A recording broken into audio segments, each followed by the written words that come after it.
Right, I do believe that we are live, but let's just check to make sure everything is working. I just want to make sure that we are going to be live and nothing is wrong. And like last time where we completely messed everything up. So I believe that everything is working. So hello guys, welcome back to the channel. So I won't keep you too long because obviously Leeds United will be starting and kicking off against Salford City in around about half an hour. So I'm just going to leave this video a short one, but more of a in a sense fully packed information about what's going on, what's happening around Leeds United, and I guess what I personally think that's going to happen in the next couple of days. So if you are new around here, make sure you like the video, subscribe to the channel too. The more opportunities, if we get to 2,000 subscribers, the more opportunity you get to enter into the giveaway. There'll be two winners, of course, when it comes to the Leeds United shirt. And in today's video, we're going to be talking about Rutter, his linked to Leon. I want to be, in a sense, debunk that a little bit and just, in a sense, dive into a little bit of what's been going on around it. Borussia Dortmund also been linked with him. We're going to be talking a little bit about Amiri, a couple of midfielders, and as well, Phil Hay has come out and said there has been three defenders linked to the club, and which we already know about Jed Spence being pretty much the one of them. So I want to start off by talking about Kenny McLean. I think that's what his name is, from Norwich City, and he's been linked to Leeds United, which to me is a bit of a surprising one because I don't really know what he brings to Leeds United. Of course, the only thing I can really think of is the connection between him and Daniel Farker back when he played for Norwich. Of course, he's got captaincy material. He is a leader. He is a passion merchant in that sense, and he is a very aggressive. A little bit like who's that Irish midfielder for Aston Villa? I can't remember his name now. But if anyone can know who it is, McGinn, is that him? He kind of, yeah, that's it, McGinn. He kind of reminds me of McGinn a little bit because he goes into tackles a little bit like strong. In a sense, he doesn't care about hurting the opposition. And that's the old Leeds, isn't it? Dirty Leeds. And apparently, a £4 million bid has been rejected by Norwich City, and I don't really know why Leeds United have gone in that. I don't know if it's more of a panic buy. I don't know if it's more of a depth buy, because obviously the whole situation with Camara is I don't know, it's just up in the air, isn't it? Because at the end of the day, I don't really know what's happening. We're seeing so many rumours that the deal's done. This one's been going around for about 4 or 5 weeks now. Football Insider brought out news about it, and Fabrizio Romano, then Ibrox News, excuse me, and then the Daily Mail came out and said that there wasn't any interest of Rangers accepting a £5 million bid. So to me, I think this whole situation with Leeds United, it's all up in the air because there's that many rumours, there's that many bloody false rumours and transfer speculations going around that we don't know what to believe. And with the 49ers doing everything in silence, it's not fair for us, because at the end of the day we need to know what's happening, especially as content creators who want to bring out content for you guys, and keep updated on with ourselves, because I don't want to sit there and read Football Insider's thing and listen to them saying that we've been accepted for bloody 3 or 4 players and then it never happens. So Kenny McLean, I don't know how in a sense how much he's going to go into to the Leeds United system. I don't know whether it's just a little panic buy. I'm not 100% sure. Adams just put Rutter won't leave. A load of rubbish. What you've been here. I don't know what that means, but I'm going to talk about that in a little bit. Amory, that situation, wasn't it? The whole situation of him rejecting Leeds United to go to Marseille, and then rejecting Marseille, and then wanted to come to Leeds United, had the opportunity to come over Leeds United, and then he just binned us off. Like, he came over to Ellen Road, he came over to see Leeds United, he came over to see the training ground, the city, and yeah, he just buggered off, and it's like, how can a player change his mind 3 times and then all of a sudden just disappear? It's like, why are we in a position now where we're going to bring in another player who's hit and miss, or who's got cold shoulders of coming over to Leeds United? Because at the end of the day, I don't want players who are going to be messing us around. I don't want players who are, in a sense, not sure on the project, because the likes of Nonto and the likes of Sinistera, these are the players who, yes, may have been confused, but I think now Nonto's going to prove himself, and I think he's going to be looking at this system. He's going to look at Daniel Farker and the project itself, and I think he may change his mind, and I think he might look into this and be like, okay, well, this is a decent project. And this is always what I say. It's like, I don't want players to be at the club who don't want to be at the club. And if they do want to be at the club, yes, we've had this discussion before about the old guard like Liam Cooper, Luke Ayling, Patrick Bamford, and all this type of players. These are the type of players, especially Cooper, and I respect Cooper very much. But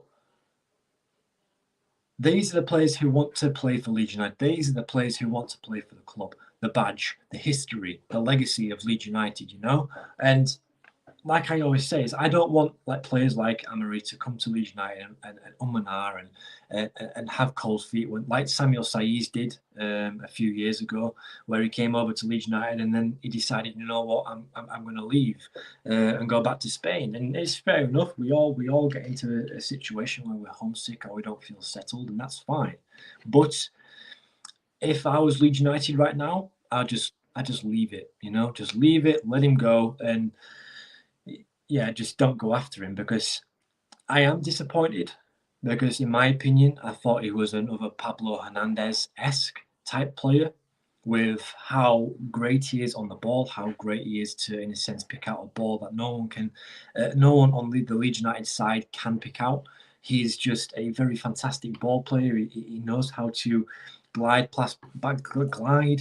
past players, and I guess he knows how to score goals and get assists, and that's what we need. We needed someone to replace Pablo Hernandez, and we've never done that. We brought in Brendan Aronson for £25 million, and it's really loads of garbage, So, evening, Jason. How you doing? And you know what? We'll just talk about Rutter now. So, the whole situation with Rutter, there was links to him. Let me just go on my notes. There was links to Leon, but I just want to, in a sense, put it out there that this one was more of a scouting report, because Leon was, in a sense, getting ready to sell Bradley Bakora. I think that's how you pronounce his name, to PSG. So Rutter came onto Leon's shortlist because of how young he is, his potential, his ability to, in a sense, perform at a high level when he's on great form. But to me, I think the 49ers are going to say no, because Borussia Dortmund came in with a £25 million bid and was rejected earlier this month. I don't know if anyone knew that, but it was articled, I think, in Germany, that Dortmund came in at the start of August, had a £25 million bid rejected earlier this month, as the 49ers say that they want to be able to recoup as much for the player if they do sell. And if that's the case, I don't think Routier is going to go anywhere, or Rutter's going to go anywhere anytime soon, because £35 million it's a lot of money, and exactly what Adam said, he's on a 4-year contract. So with the whole contract situation, Leeds United will be wanting big amounts of money, and he doesn't have a release clause in his contract, from what we know. I think he's coming into form after the Ipswich game. I personally think if he can keep his confidence high, if Daniel Farker can, in a sense, manage him very well and keep him disciplined and keep him playing in the right position, I think he's going to do fantastically well. Him and Perot looked fantastic in there the other day with the link-up play, and I guess Routier being so dynamic, it just suited his style of play, cutting inside, long shots, getting in behind the defenders, and just dribbling everywhere, So, in my opinion, if Leeds United can keep hold of Rutter, then I think we're going to have a fantastic season. And yeah, Karen, we're just going to talk a little bit about Jed Spence, because Phil Hay has come out, and we all know the players who are linked, because it's a day old now. Charlie Taylor, Luke Thomas, and Jed Spence. Luke Thomas would have been a decent signing. I do think he would be a decent signing on the left-hand side. I just don't think Leicester City will be willing to, in a sense, let them a rival club come in for their player. Of course, he hasn't played that many games, has he, for Leicester this year? Hasn't really played that many games for Leicester last year. But when he has played, Connor came out, and I actually did a little bit of research, and he kind of is right. Connor came out and actually stated that he reminds him of a little bit of like Jacob Murphy. And if you don't know who he is, he plays for Newcastle now, I do believe. And when he played for Norwich, he was fantastic. He was a brilliant fullback. He was able to run forward, and this is another thing that we need in a fullback, and this is why Jed Spence is a very fantastic acquisition by the club. We need a fullback who can, in a sense, bomb forward and who can provide goals and provide assists. Because when I think it was when he was playing for Middlesbrough, and they was an all right team, but I could be wrong. It could be not Forest, but he got four goals and 5 assists while playing in the Championship.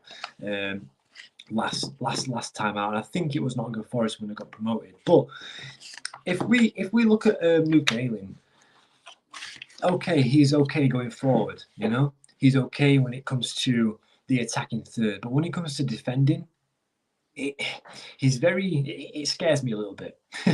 It scares me in that sense because he doesn't seem to be very reliable. He doesn't really seem to be confident enough to be a modern day fullback, and that's the only issue, isn't it, with the likes of Luke Ayling and Cody Drameh, and the whole situation with Cody Drameh as well. I don't know what's going on there because he got brought on against Ipswich and then got taken off. So do you think that's going to be the end of Cody Drameh? Because I do.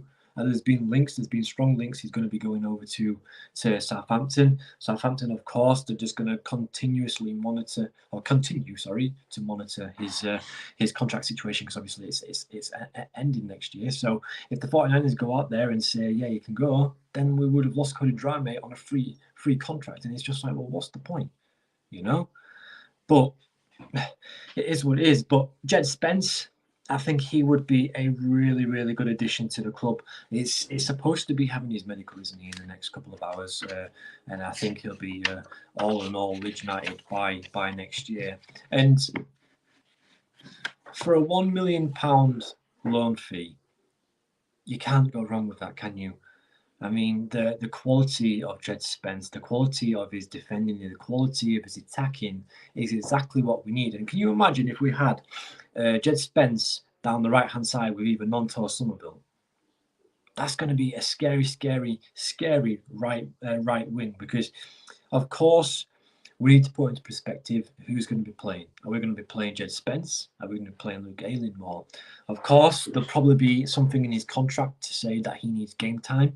So will that mean he will come on in the second half? Will he only play a few games this season? Will Luke Ayling continue to play as the number one right back? And if that's the case, then we're going to say bye-bye to Cody Drameh, because from his performance against Ipswich, it didn't really, in a sense, indicate he was going to be the next right back. And it upsets me in that way, because with him performing so well at was it Cardiff City and then Luton Town, we had a player there, didn't we? We had a player who was going to have a brilliant future, bought him from Fulham, and all these Fulham fans was crying out and saying that they didn't want to lose him, this and that. And then he proved himself time after time with the likes of Cardiff, the likes of Luton, but for some reason Bielsa, Jesse Marsh, and now Daniel Farke. There must be something wrong to not play him, you know, whether that he's disciplined enough, whether he fits the system, whether Cardiff and Luton were lesser quality teams than what we have. Then I don't know, but overall, I think maybe the likes of Cody Drameh, I think it's more so time to say goodbye to him, because at the end of the day, if we do get promoted, I reckon Leeds United, and if he has a good season, I reckon Leeds United will go out there and try and buy Jed Spence on a permanent deal. So this one is very exciting. Of course, it's disappointing that Amory didn't come, because obviously he would have been a brilliant number 10. And then as well, Paintsil.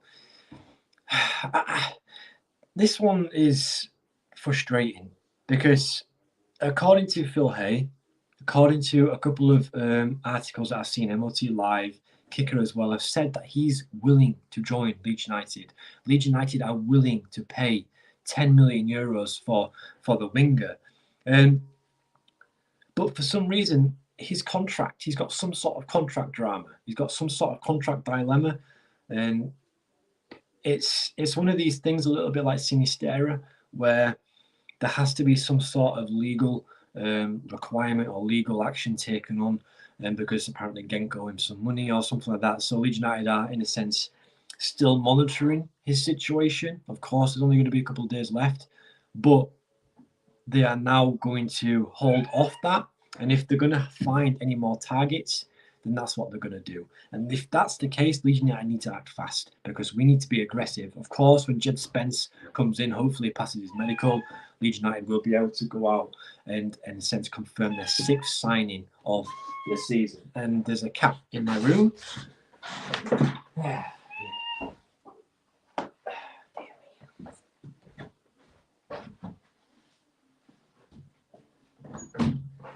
Sorry about that.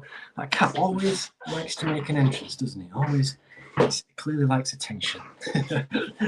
But yeah, I mean, Paintsil's 29 goals in all competitions last year, 17 assists he got in the Belgium league, which is fair enough. It's the Farmers League, but coming over to England, he's ranked the similar type of situation, ranked similar to Sinistera. And I don't know if it was Connor who said something on his video. I think it was Connor, and he said something like Sinistera is like the 1% player in the championship, which obviously ranks him to be one of the best wingers in the league. And then Paintsil would have been around about 2.5% in the championship. So if we had a player like Paintsil and Somerville, Sinistera, should we say, on the same team on opposite flanks, we would have been absolutely ruthless. But yeah, this one is still ongoing. This one isn't over yet, but Leeds United are still looking at other options to bring in. But yeah, Ayo Tanaka, no idea how to pronounce his name. This one's still ongoing, but he's now injured. There's been reports saying that he's had he's had an injury in training. Don't know how long he's going to be out, but Leeds United are now backing off this one. And that one just seems to be a bit of a coincidence, isn't it? Because it's like, it always happens, doesn't it? Because if you compare it to Leeds United, when players were linked away from the club, they would automatically become injured, or there'll be a sudden injury. And this one just feels the same too. Of course, I don't know how good this player is. I don't really know too much about the player, but all I know is that Leeds United were linked with him for around about £2.5 million.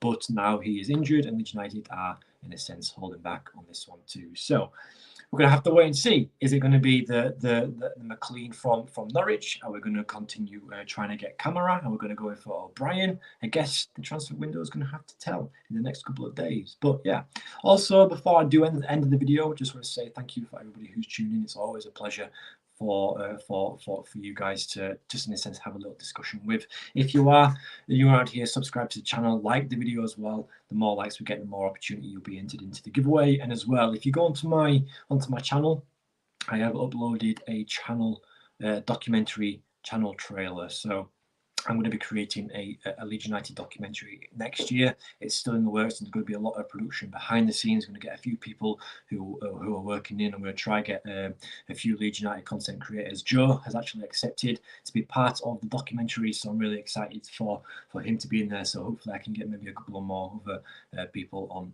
board too. But yeah, anyway guys, thank you so much for watching. It's been jam-packed.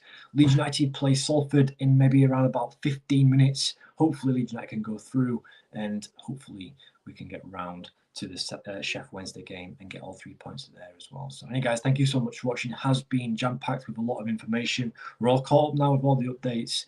But yeah, hopefully we'll get to see Jed Spence in the Leeds United kit tomorrow. But anyway guys, thank you so much for watching, and I'll see you in the next one. Peace.